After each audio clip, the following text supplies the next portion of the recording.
last few minutes is from Senator Richard Shelby, who is a member of the Senate Intelligence Committee, who told us there has been no advance warning, and they call this very well organized, and he says that they had no advance warning that it was coming at all. And usually they do have some indication from the intelligence community. So very surprised. They say, of course, they know about what happened at the Pentagon. They know about what happened at the World Trade Center. They're still trying to figure out exactly what happened in western Pennsylvania. But members of Congress are coming out and expressing in the strongest terms that the intelligence community failed to give them any advance warning and any kind of information about this, that it caught them completely off guard. One member of Congress, Congressman Kurt Weldon of Pennsylvania, said, the government has failed the people of this country, and that's an indictment on both parties. Britt? Brian, it does certainly seem that these members of Congress not only had no advance warning, or that the government had no advance warning, they don't seem to know very much about what actually happened, do they? No, and Senator Shelby said we're still getting briefings, but information is very sketchy and communications are scrambled, an indication that they're not getting a good flow of information. And an overall sense that perhaps more will have to be done to shore up the intelligence budgets in the days ahead, but also, you know, just complete outrage, Britt, that somehow the millions and billions of dollars that we spend on intelligence in this country somehow let this one slip through the cracks. All right, Brian Wilson, thank you very much. John Scott, that's it from here for the moment. One last note.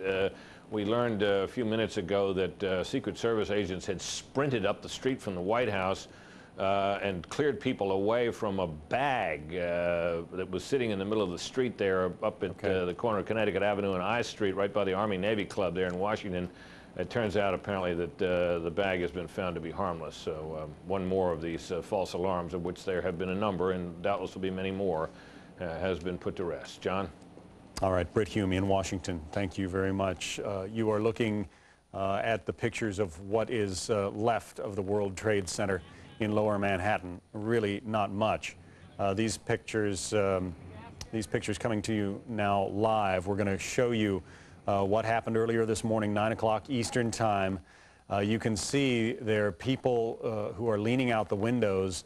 At that point, they were hoping for some kind of rescue. There was smoke throughout the building, and they couldn't breathe inside, so they were breaking out the windows of that building and hoping for some kind of rescue. Ultimately, a number of these people simply decided to end their misery and jumped.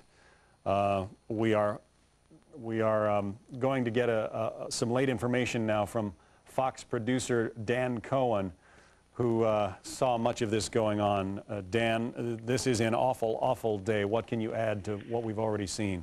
Well, I got here, as you were just saying, and the people jumping out of the buildings, that's about when I arrived. And I'm also an emergency medical technician, so I came down to see if I could help. I identified myself to some of the people that were setting up the medical command posts. We had gotten everything set up. They were doing an amazing job of instantly just having everything organized. As soon as we got the medical command post set up, and I was with a team of other fire department EMTs, we were about to go off and treat some people we had been assigned to treat. All of a sudden we looked up, before we looked up, we heard what sounded like basically a jet airliner landing right on top of our heads. Looked up and the building was just coming down. The entire command post that I was at ran, just started running. The wall of smoke came up behind us, and I think most of us came out of it. I lost the crew that I was with. They started setting up another command post, and then sure enough, about 5 minutes later, we were treating some of the people that had gotten trapped the first time. Someone said that the tower's leaning, the tower's leaning. We all started running, and that's when the tower came down completely. I managed to get out. A lot of the people did not, and were trapped back under the debris. Once the dust started to clear a little, we went in, took some firemen out. A lot of the firemen had already been in the building at that point. We put as many as we could on some ferries as we were by the water at this point, sent them over to Jersey City for treatment. And from that point on, it's pretty much been chaos. I mean, the New York City Emergency Service has been doing an amazing job of trying to control the chaos, but every time things get set up. There's either more explosions or more debris or more people come out of the rubble. All right. Dan Cohen, a Fox News producer, also an emergency medical technician who has been in Lower Manhattan trying to help the wounded on this catastrophic day. We can't overstate the level of damage that's been inflicted here. It bears repeating, folks, that America is still standing. We are united, we are strong, and we will find out who did this. But for now, there are thousands, probably, of casualties in not only in Lower Manhattan, but also in Washington, D.C. Let's get the latest now from our Edie Donahue in the Fox newsroom. Edie? Well, John, America may be standing, but we are certainly in shock. The Pentagon still in flames. Our own correspondent, David Schuster, there. An update now on exactly what happened this morning. The first shot came just about 8:50 Eastern time. That was when the first plane, an American Airlines plane that had been hijacked en route from Boston to L.A. with 92 people on board, slammed into the World Trade Center. We were just finishing up our morning show. We watched that and started speculating what was happening. Within 10 minutes, 15 minutes, the second plane had hit the second World Trade Center. That was the South Tower. That apparently, although it is not confirmed, United Airlines says it is missing Flight 175, which was en route from Boston to Los Angeles. Witnesses later say that they saw people from the top floors on fire, jumping to their death. At 9:45, the Pentagon was hit, the south wall, that apparently by American Airlines Flight 77 en route from Dulles, Washington, that is, to Los Angeles. That is a 757 plane. It was carrying 64 people. That ripped a 100 to 150-foot hole into the south ring, the south wall there, the outermost ring of the Pentagon. That, as we said, the fire sirens still wailing there, the Pentagon still on fire. At about 10 o'clock, 80 miles southwest of Pittsburgh, this United Airlines Flight 93 from Newark to San Francisco crashed. That's a 757 with 90 people on board. Now, what's interesting is that crashed just after the FAA ordered all United States commercial airliners to land at the closest possible place. Right after that order was issued, that plane crashed. Later on, the South Tower of the World Trade Center collapsed. The North Tower of the World Trade Center collapsed. We do know that some people, even as high as the 92nd floor, were able to be evacuated safely. In the U.S., for the first time in history, all United States commercial aircraft have been grounded. We know that some internationally inbound flights landed in Canada, but now Canadian airlines and airports have been shut down as well. All federal buildings and most state buildings across America have been closed, and most major landmarks in the U.S. are closed. In New York City, bridges, tunnels, subways all shut down. At St. Vincent's Hospital, where many of the first victims of the World Trade Center crash were taken, we have paramedics out on the street donating, soliciting blood from any donors they can find. They say the need is that great right now. As we say, right now, America seems to be in a quandary.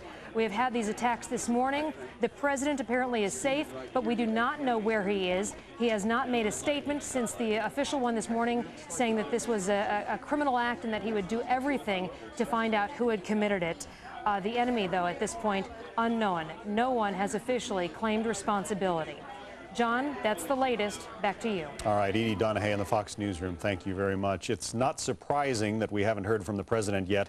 He took off from Florida, where his scheduled events have been canceled for the day. Took off from Florida probably around 9:30 this morning, and flying time to Washington being what it is, if in fact he is headed to Washington, we wouldn't expect to hear from him for some few minutes now. Let's get the latest on that from our Britt Hume, our Washington managing editor. John, thank you. We are waiting to hear when the president will land and exactly where, and when he might have something to say about all of this.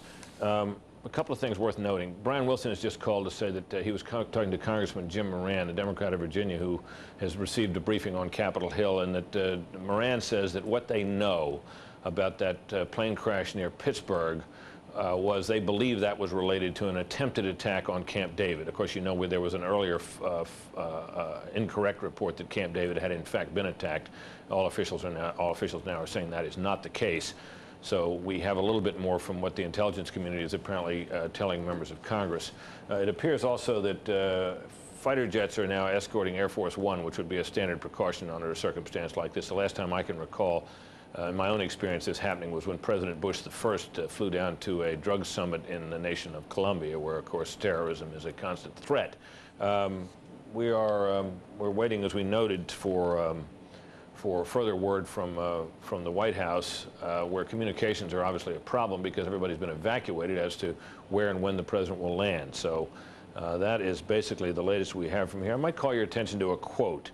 This from Chris Yates, an aviation expert at Jane's Transport in London. Jane's, of course, is a company that publishes a number of defense-related and aviation and maritime-related publications, military-related publications. He called it the most audacious terrorist attack ever taken place in the world. There you go. That cannot be Rita over. Cosby, by the way, has something to report as well. Rita's been staying in touch with us by telephone. She's in our air. Rita, what do you know? Well, Brett, I'm told by the FAA that at this point 22 international flights have been diverted to Canada, and there are 50 flights over the United States. Remember, we're in a full-fledged ground stop right now. This is the first time in U.S. history that they have done such a ground stop, but we are told that there are 50 flights still in the air trying to reach their locations here in the United States, ordered to land immediately. There are also 2 international flights from Europe in which the pilots have not responded, and that is drawing concern from U.S. These are flights that were en route to the United States from Europe, and the pilots have not responded to the FAA, so they're trying to find out if those 2 planes may be in trouble. Also, law enforcement sources are telling us, Brett, and this is interesting, that there was word put out through an Arab newspaper about 3 weeks ago that bin Laden himself, the mastermind behind the East African bombings, the embassy bombings there in East Africa, that he apparently did put out word about 3 weeks ago saying that he was planning an unprecedented attack against U.S. interests. Since that time, they got other information that there may be some sort of attack against U.S. possibly governmental facilities. And then, as we know, on Friday, the State Department did put out a worldwide caution, basically telling U.S. Citizens and also particularly government and military officials that they should be in a heightened state of alert. But I will tell you, from talking to law enforcement sources, I talked to them minutes after the 2 planes rammed into the World Trade Center building this morning, the Twin Towers, that they were very stunned, that they said, look, we had gotten word that there may be some sort of attack, but we had no idea it was going to be on U.S. soil, no idea that it was going to involve airliners and so forth. I will tell you also, law enforcement sources do know that Osama bin Laden, right now, they believe he's sort of the prime suspect. They have no idea who's behind this, but they are looking at him because they do say that he and his men did a lot of training. In fact, where they did practice hijackings, where they did have pilots who were on their staff, and in fact, we had reported earlier that 3 people involved in the East African bombings were actually pilots, and that's sort of part of their training, and they get some of that in Afghanistan, also Iran, and a number of other countries. So this is sort of part of their training to prepare for something like this. But law enforcement sources are telling me, and these are intelligence officials, that they were really stunned by today's development. All right, Rita, thank you very much. It's worth perhaps also adding to this, John Scott, that the North American Air Defense Command, NORAD, is controlling the U.S. aircraft that are in the air, including those that are escorting Air Force One. So you get an idea from that just how seriously this threat is being taken by the U.S. military. Back to you in New York, John Scott. All right, Britt Hume, thanks very much. This was supposed to be an election day in New York. Primary elections were scheduled for mayor here and other offices. Those elections have been canceled. A couple of other more mundane matters considering all that's gone on. Major League Baseball has canceled its scheduled games for tonight. All those games are canceled. Let's listen to one of the witnesses from Lower Manhattan now recount what he saw. This is unedited tape.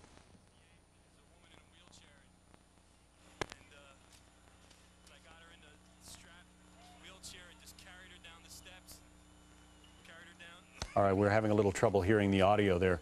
As you can imagine, Wall Street workers, a great number of other people, terrifically impacted by the collapse of the World Trade Centers, that after they were hit by 2 apparently hijacked airliners shortly before and shortly after 9 a.m. this morning Eastern Time. Oklahoma Governor Frank Keating is on the line with us once again. Governor, you have had more experience than anybody dealing with catastrophe of this scale in the bombing of the Murrah building. How should America respond? Well, no one has had experience responding to a catastrophe of this scale. And this is just agony beyond comprehension. It is horrific. It really is a day of infamy. And I am confident as a citizen, because I dealt with the New York